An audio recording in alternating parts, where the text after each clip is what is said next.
CO2 is about 0.04% of the Earth's atmosphere. It's measured in parts per million. Then also I take, well, how much of this is man affected? How much, if we were totally gone, would be changed in carbon dioxide to the atmosphere? And the thing was, the science said between 3 and 6%. So I use the larger percentage. And it goes down, if we shut down mankind, all just wipe man from everything we do, it would affect so many parts per billionth, okay, of atmosphere.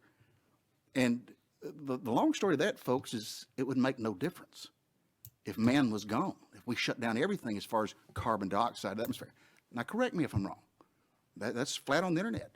EPA's major regulated emissions, and this is the EPA, in the past, as the past emissions of the EPA announces we have reduced in the United States by over 70% their major gases they were concerned about over the last 50 years, while the economy went up 285%, our population up 60%, and energy consumption almost doubled. We've still reduced all of those chemicals. The U.S. CO2 emissions are down about 13% in the last decade. U.S. oil production carbon intensity is 23% less than anywhere else on planet Earth. So what I want to appeal to you, I don't think the best way to clean the world's atmosphere up is to shut down the cleanest producing nation, because the dirty guys are going to fill the bill. That's just going to happen there. And the other thing, fossil fuels carbon dioxide emissions of warming the last 170 years is about 1 degree Celsius. And so the whole thing of shutting down oil, gas, and coal, which basically are the only defenses we have to an environment. And by the way, and here's another fact, please correct me if I'm wrong. The past 100 years, we've decreased environmental deaths by 98%. So when they say we're getting worse on health, we're hurting people, when you look and see the fact that we have decreased environmental deaths by 98% the past 100 years, correct me if I'm wrong. Let's get to methane. Methane has multiple considerations for me as a government person, okay? Number one, to make sure it's safe as possible. But also, we need to be prudent to the use economically, effectively, how it benefits our citizens or not, the other side. And there's a balance to that. Nothing is perfect. There's nothing that we will do that will be 100% clean or 100% effective to fulfill our needs.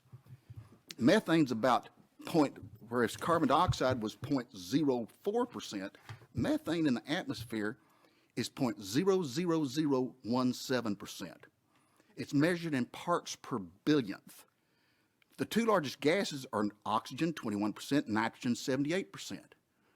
So it's kind of mind-boggling for me that we're solving the problem when we're attacking something so small in the atmosphere.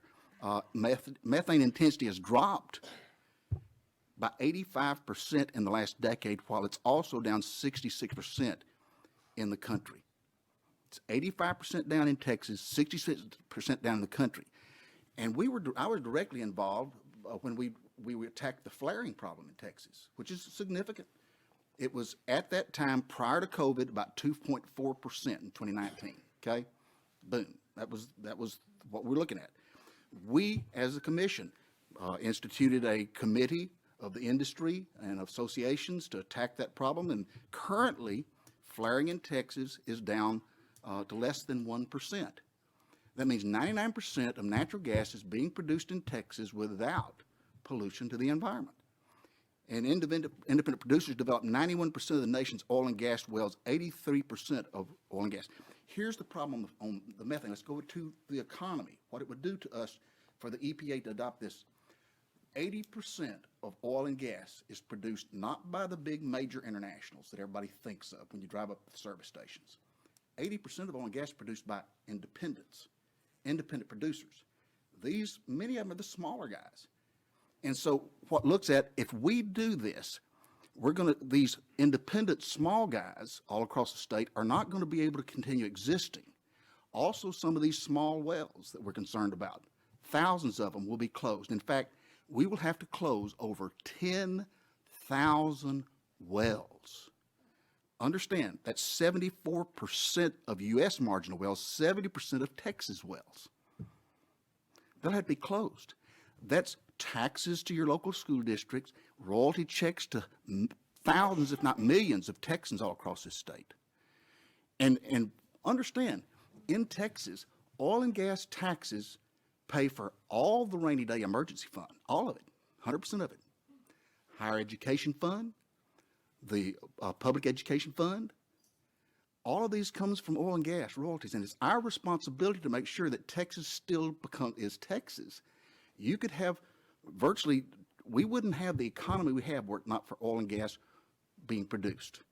We're doing it cleaner than anywhere on earth.